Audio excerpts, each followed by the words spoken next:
is going. Just looks like just a little bit of a mistake there. No big deal. One zealot lives to tell the tale, though, and tell all of his allies that you might want to get ready for a nice attack. Here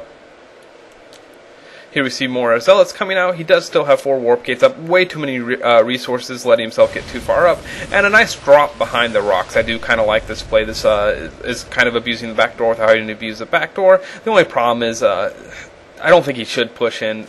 Warp gates recharge so fast, and there's not going to be enough. This High Templar does feed back the medevac, which was a beautiful idea, because now these Marauders have nowhere to run except into the back. They do kite these Zealots for a little bit, but they're just going to get chopped up completely. He needs to make sure that he doesn't snipe the High Templar. Could have done a little more damage if he had. All in all, that drop was completely worthless. I do like the High Templar, but doing all this on one base is going to get very, very risky. Getting an Immortal out now that you see how many Marauders the Terran player has, and the Terran's already moving out again. One of these guys need to expand. They've got to be running low on their minerals. You can see that are only 300, 400 here, and the Terran player should be even lower, 140, 640, 735, 545. Make sure you spread out your mules so you don't get this one mineral patch that's going to go out a lot faster than the rest of them. That can be a slight problem.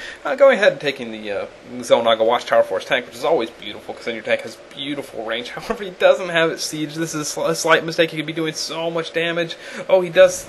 Oh no, the Protoss player is just walking by it without checking up there. If he had checked up there, he'd been able to do so much damage. Luckily, the tank is targeting the siege tank, targeting the Immortal, not doing that much damage. Here comes the charging Zealots up there. He needs to move this out of the way so the rest of his Zealots can get up there. The tank does go down quickly, and there is another tank over here that Immortal does fall. He should have gone ahead and stayed up there. It wasn't a big deal with that siege tank. Those 4 Stalkers and Zealots would have taken care of the rest of the problem, but running away, fighting, and live another day is probably just the same. Since there is no benefit to taking this right now, this isn't that key of a location. He's still got all the way up here. He can expand if he needs to, and there goes the Terran's expansion. Looks like the Nexus will finish slightly beforehand. Otherwise, exact same timing by both of them. I would say no players. Looks like Blink and Psionic Storm are currently being researched, doing a good job of destroying these rocks now. I think he should have done that a little bit earlier because of the abuse of the back door. And the scan here is going to see the units here, so he is going to siege up his tank on the other side and start shooting these poor Zealots. Oh, those poor Zealots run away. And here comes the Charge Zealots. Another nice thing about Charge Zealots, even though the tanks will shoot the Charge Zealots, at least the other units will get taken out by it. And having to run away from this engagement too, but he's still okay. Here comes a brave High Templar. Oh, getting sniped down. Did get the feedback off on that, as that has very, very low life now, and very little energy. I think he got the feedback off it. I think I lied to you. Oh well. We won't tell anyone, right?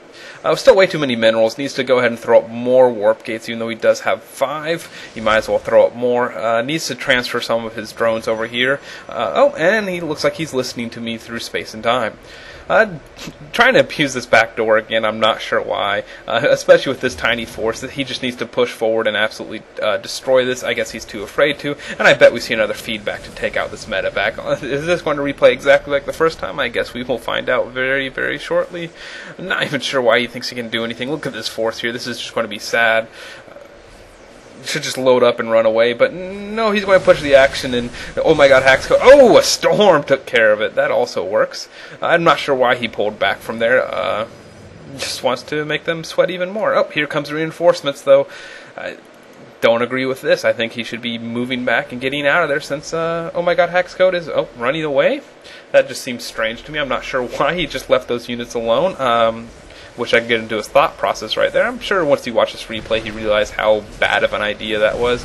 And here comes the tank, and so now he has to fight with the tank sieged up, and a larger force than he would have had to deal with earlier. But these charge lot trying to flank him a little bit. Here comes the charge lots getting in here, so that when the tank fires on them, feedbacks to the medevacs. Very nice idea. Destroys this tank as fast as possible.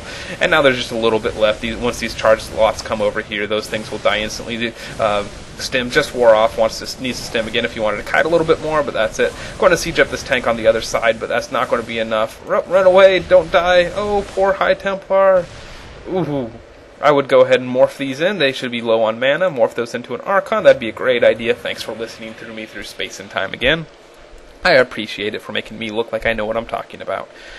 Nakeddan just set up back here. Not sure what he's expecting to do. Not having very good saturation here. If you look, the expansion's much better up here, and Nakeddan has to know he's in trouble.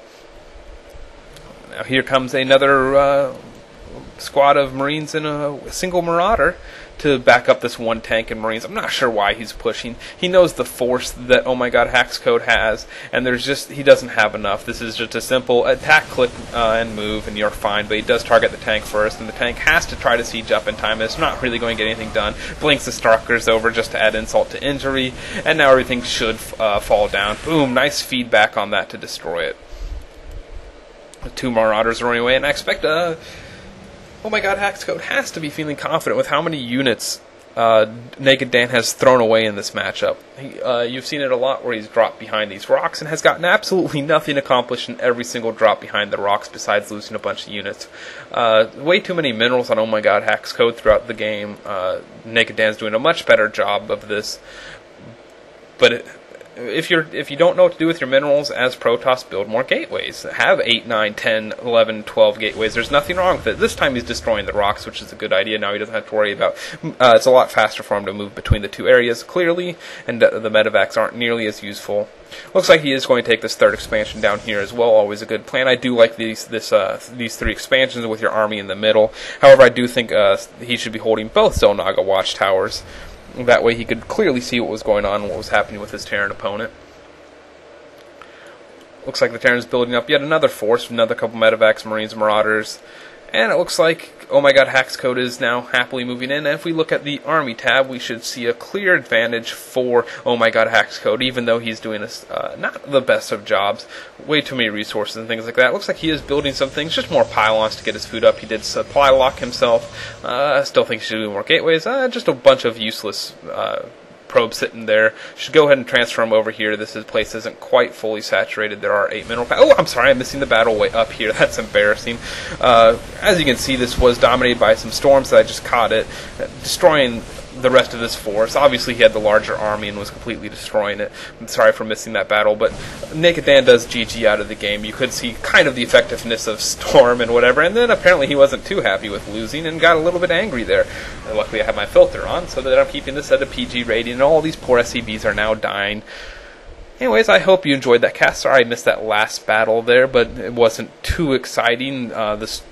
Pretty much the same thing you've seen the rest of the game. The chargelots overwhelming the force with the Stalkers and High Templars backups. That's a Protoss play I really like to see against Terran. I thought this really epitomized it and showed how effective it could be. Obviously, these players aren't perfect, but I thought it would be a good idea to show it. Anyways, if you enjoyed this cast, please subscribe to my YouTube channel. It's youtube.com/VincereStarcraft, and please go to my website at shoutcaststrategy.com, register on the forums. If you want me to comment on one of your games, post a replay on my forums if you think there's a good lesson to learn, or if it's just entertaining, there's a chance I will do it. So thanks for watching. Bye.